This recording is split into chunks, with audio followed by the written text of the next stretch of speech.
तो कहिए कैसे हैं मेरे सभी प्यारे बच्चे। बेटा एक बात बताओ, जब आप छोटे थे तो आपको नींद कैसे आती थी? ऐसे ही? भाई मुझे तो हमेशा नींद आती थी अच्छी सी स्टोरी सुनने के बाद। आपको भी ऐसे ही आती थी? अच्छा एक क्वेश्चन और बताओ, स्टोरी कैसे होती थी? एक राजा था, एक रानी थी और ऐसे वैसे, या फिर इस तरीके से वो सुनाते थे? पता है क्या था, एक बार एक बहुत बड़ा देश था, उसके राजा का नाम ये था और वहाँ पे ना वो पता है कैसा था, वो तो बहुत ब्रेव था। जी हाँ, स्टोरी टेलिंग की आर्ट ही ये होती है जिसमें हम अपने गेस्टर्स को यूज़ करते हैं और स्टोरी को ऐसा बना देते हैं कि वो रियल लगे किसी बच्चे को। अरे अब आप सोच रहे होंगे कि मैम ये सब क्यों समझा रही हैं, क्या बता रही हैं, आज मैम पढ़ा क्यों नहीं रही? क्यों? क्योंकि आज मैं आपको class 9 book movement chapter 3 Eswaran the story teller के बारे में बताऊंगी, जो कुछ ऐसे ही स्टोरी को डिपिक्ट करते हैं कि वो रियल लगे। स्टार्ट करते हैं, चलिए। One night Mahendra woke up from his sleep and saw a dark cloudy form. He broke out into a cold sweat. Was it a ghost? अभी महेंद्र कौन है? ये महेंद्र बेटा प्रोटोगोनिस्ट है जो बता रहे हैं स्टोरी के बारे में अभी तो, और ये मेन कैरेक्टर भी है कहीं ना कहीं। एक बार क्या होता है, वो रात में सो रहे होते हैं और एकदम जाग जाते हैं और क्या देखते हैं, उनके सामने एक डार्क क्लाउडी फॉर्म, मतलब भूत टाइप का बना हुआ होगा। और भाई ये देख के तो बाप रे बाप, उनके तो पसीने छूट जाते हैं। और क्या था, क्या वो एक गोश्त था? आइए स्टार्ट करते हैं स्टोरी को। The story was narrated to Ganesh by a young man Mahendra by name. अब स्टोरी नरेट किसको की जा रही है? गणेश को। गणेश का नाम बेटा एक ही बार आया है, किसके द्वारा की जा रही है अभी नरेट? महेंद्र के द्वारा। पहले भी हमने महेंद्र का नाम पढ़ा है। अब महेंद्र है कौन? He was a junior supervisor in a firm which offered on hired supervisors at various types of construction sites, factories, bridges, dams and so on. अब महेंद्र एक जूनियर सुपरवाइजर थे किसी फर्म में। इनका क्या काम था? वो सुपरवाइज करते थे बेटा कहीं भी किसी कंस्ट्रक्शन साइट्स पे, वेदर या तो फैक्ट्रीज हो, ब्रिजेस हो, डैम्स हो। महेंद्र's job was to keep an eye on the activities at the work site. और उनका क्या काम था कि क्या काम चल रहा है, काम ठीक ठाक चल रहा है या नहीं, बस यही देखना, सब पे एक निगाह रखना। He had to keep moving from place to place every now and then as ordered by his head office. अब जैसे हमने ऊपर पढ़ा कि उनकी जॉब कभी फैक्ट्रीज पे, कभी ब्रिजेस पे, कभी डैम्स पे, तो ये सारी चीज़ें एक साथ तो हो नहीं सकती। तो उनका जॉब जो था वो moving from place to place था। जैसे ही उनके हेड ऑफिस से ऑर्डर किया जाता था वो वैसे ही मूव करते थे। From a coal mining area to a railway bridge construction site. Coal mining area से कभी रेलवे ब्रिज की कंस्ट्रक्शन साइट पे। From there after a few months to a chemical plant which was coming up somewhere. और वहाँ से थोड़े ही दिन में कहा किसी केमिकल प्लांट पे जो बनने जा रहा था या आने जा रहा था कहीं ना कहीं। He was a bachelor. His needs were simple, and he was able to adjust himself to all kinds of odd conditions.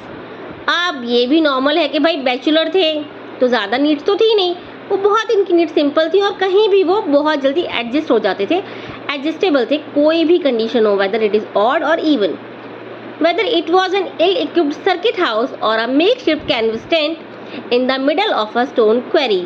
कैसे?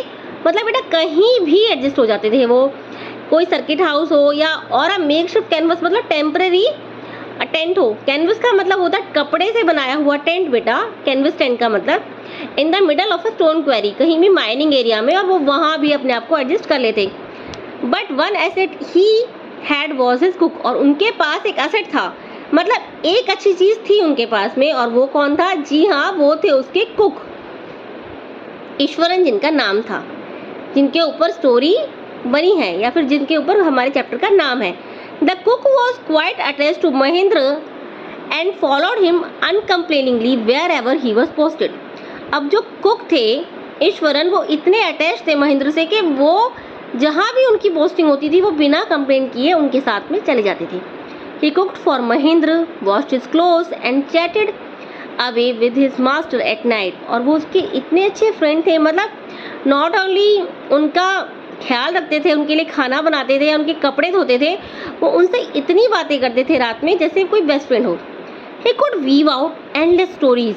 वीव का मतलब होता है बुनना, और उनकी एक क्या खासियत थी बेटा कि वो एंडलेस स्टोरीज, मतलब इतनी स्टोरियाज बुन लेते थे कि भाई, and anecdotes on various varied subjects, और किसी भी बात के ऊपर, मतलब किसी भी इंसान के ऊपर कोई भी वो एनेक्डोट्स बना लेते थे। एनेक्डोट का मतलब होता है बेटा उपाख्यान। Eswaran also had an amazing capacity to produce vegetables and cooking ingredients seemingly out of nowhere in the middle of a desolate landscape and with no shop visible for miles around।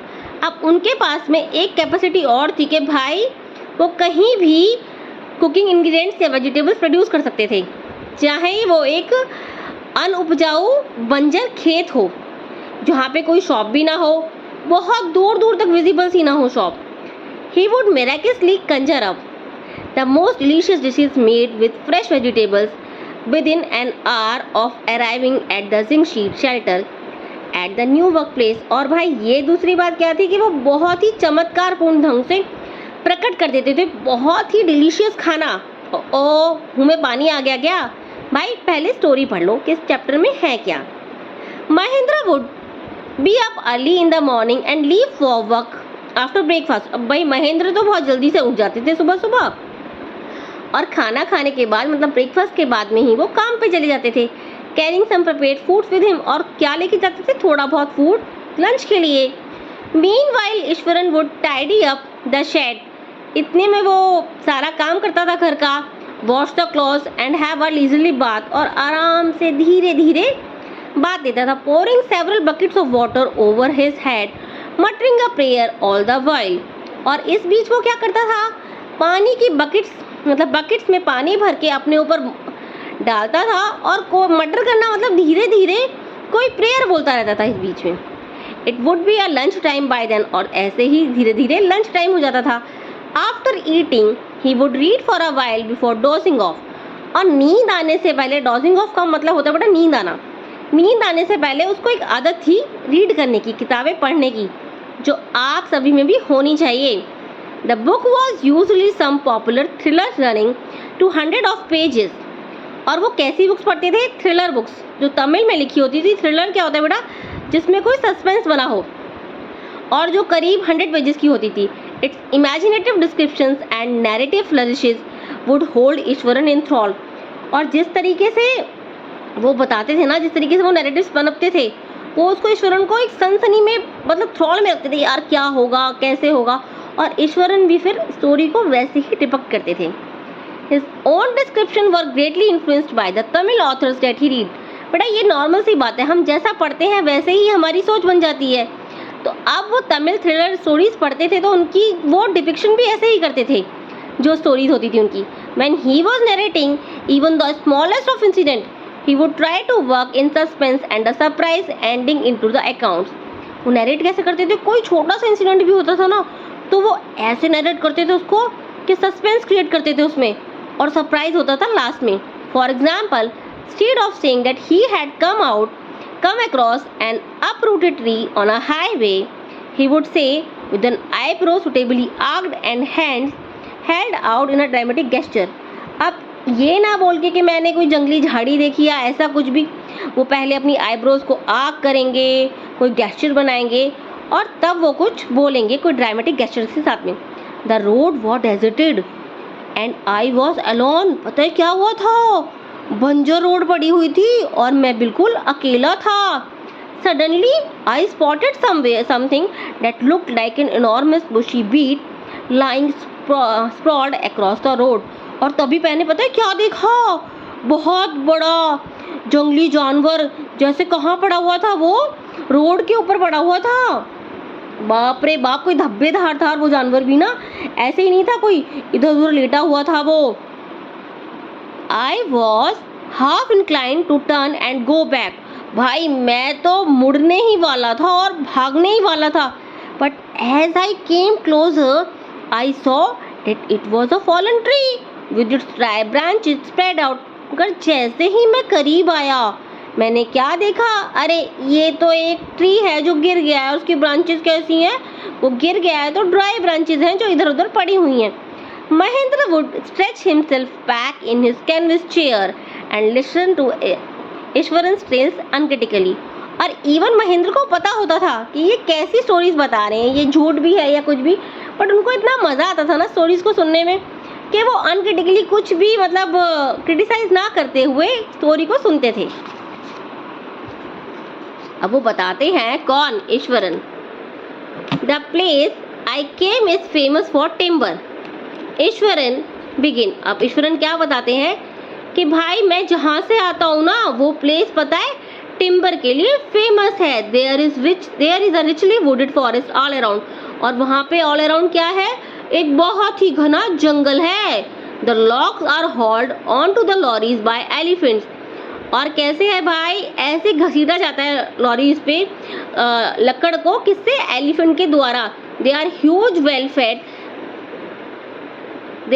Well fed beast. और वो कैसे होते हैं, वो जानवर भी well fade होते हैं। When they turn wild, even the most experienced mahout is not able to control them. और जब वो एनिमल्स वाइल्ड हो जाए ना, मतलब जंगली बने पे आ जाए, तो जो माहौत है ना, जो बहुत एक्सपीरियंस माहौत है, वो भी उन्हें कंट्रोल नहीं कर सकता। After this prologue, Eswaran would launch into an elaborate anecdote involving an elephant. और इस इंट्रोडक्शन के बाद, प्रोलॉग का मतलब होता है बेटा किसी चीज़ को इंट्रोड्यूस करना। इस इंट्रोडक्शन के बाद में अब ईश्वरन स्टोरी को स्टार्ट करते हैं। कोई लघु कथा है छोटी सी, एनेक्डोट मतलब कि किसी के इंसान के ऊपर एक रियल कथा, ठीक है, वो सुनाने जा रहे हैं अब। One day a tusker escaped from the timber yard and begin to roam about. एक बार क्या हुआ, एक जानवर एस्केप हो गया, भाग गया टिम्बर यार्ड से और इधर उधर घूमने लगा। Stamping on the bushes, tearing up wild creepers and breaking branches at will। और अपनी मर्जी से कभी तो बुशेस को फाड़ रहा था, कभी टेयर अप कर रहा था, मतलब फाड़ रहा था वाइल्ड क्रीपर्स को, और कभी कभी तो ब्रांचेस को भी ब्रेक कर रहा था।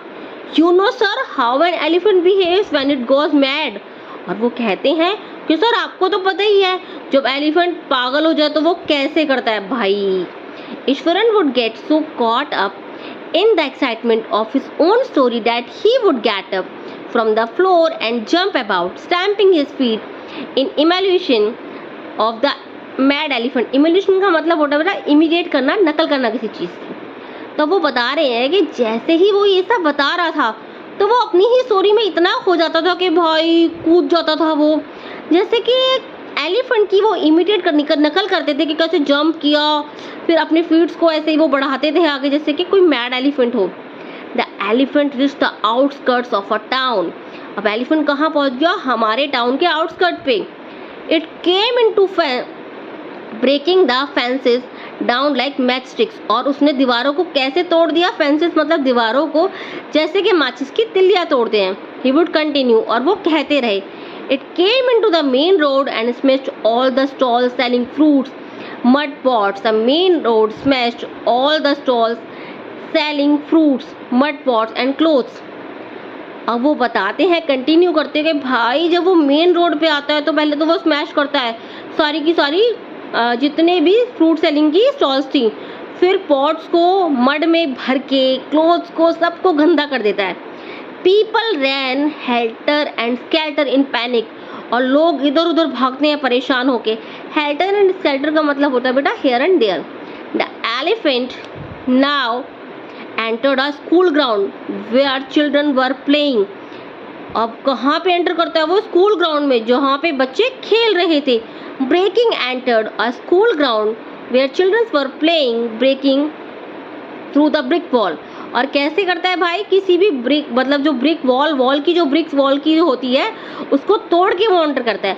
All the boys ran into the classroom and through the end shut the doors tight. और बच्चे क्या करते हैं, बच्चे भागते हैं। अब क्या होगा भाई, कोई पागल हाथी आएगा तो बच्चे देखेंगे क्या तमाशा। बच्चे भाग रहे थे या भाग गए और उन्होंने डोर्स को बहुत ही क्लोजली शट कर दिया, tightly sorry. The beast grunted and wandered about, pulling out the football goal post, tearing down the volleyball net, kicking and flattening the drum cap for water। और क्या करता है वो, इधर उधर घूमता है, ग्रंट करना मतलब चिंघाड़ना, इधर उधर घूमता है, वॉन्डर करता है, और फिर कभी तो पुल कर देता है फुटबॉल का जो गोल पोस्ट होता है, कभी जो वॉलीबॉल का नेट है उसको टेयर कर देता है, और कभी जो ड्रम में पानी रखा था उसको बिखेर देता है, and uprooting the shrubs. Meanwhile, all the teachers had climbed up to the terrace of the school building. और इसी बीच सारे टीचर्स तो भैया भाग जाते हैं ऊपर स्कूल बिल्डिंग पे. From there they helplessly watched the depredations of the elephant. और वो वहाँ से क्या देखते हैं, वो वहाँ से एलिफेंट्स के सारे कारनामे देख रहे होते हैं और डर भी रहे होते हैं. There was not a soul below on the ground. और वहाँ पे कोई एक छोटी सी सोल भी नहीं थी नीचे. The streets were empty as if the inhabitants of the entire town had suddenly disappeared. और स्ट्रीट ऐसे खाली हो गई थी जैसे वहाँ के जो निवासी हैं वहाँ कोई रहते ही नहीं है, सडनली गायब हो गए वहाँ के लोग सारे. I was studying in junior class at that time. मैं पता है कहाँ पे था, मैं भी वहीं पे था, मैं जूनियर क्लास में पढ़ता था तब. And was watching the whole drama from the roof top. और मैं सारा का सारा ड्रामा ना रूफ टॉप से देख रहा था. I don't know what came over me suddenly. मुझे नहीं पता भाई मेरे अंदर क्या आया. I grabbed a cane from the hand of one of the teacher and ran down the stairs and into the open. मैंने क्या करा, मैंने केन ली एक टीचर के हाथ से और स्टेयर से नीचे भाग गया. कहाँ पे, जहाँ पे हाथी था वहीं पे. The elephant grunted and menacingly swung a branch of tree which it held in its trunk. और डराते हुए मुझे उसने उस ब्रांच को स्वंग किया जो उसके ट्रंक में लगी हुई थी. It stamped its feet, kicking up a lot of mud and dust. और अपने फीट्स को वो बहुत ज़ोर ज़ोर से उछाल के चलता है, इसमें से उसकी मड भरा होता है और डस्ट भरी होती है. It looked frightening. और बहुत डरावना था भाई ये सारा का सारा.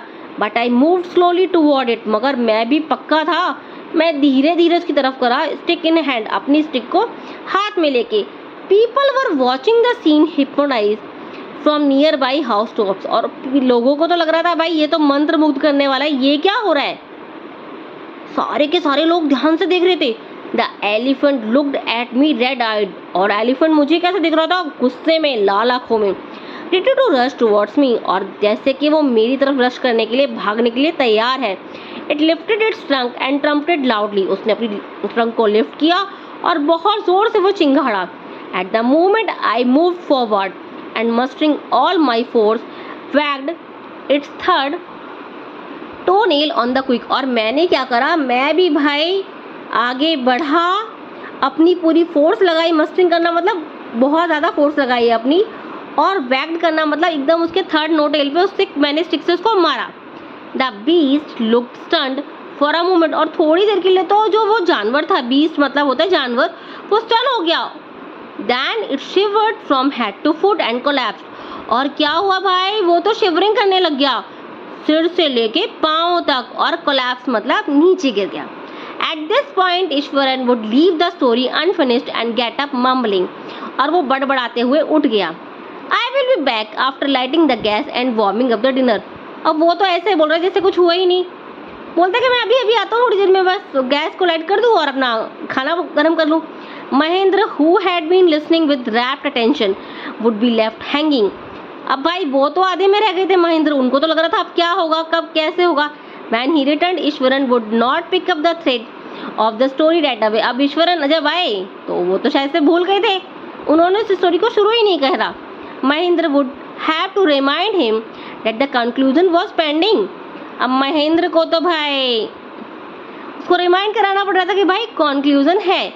अब आगे ईश्वरन कंटिन्यू करते हैं स्टोरी को या वो क्या सुनाते हैं, ये मैं आपको अगली क्लास में बताऊंगी.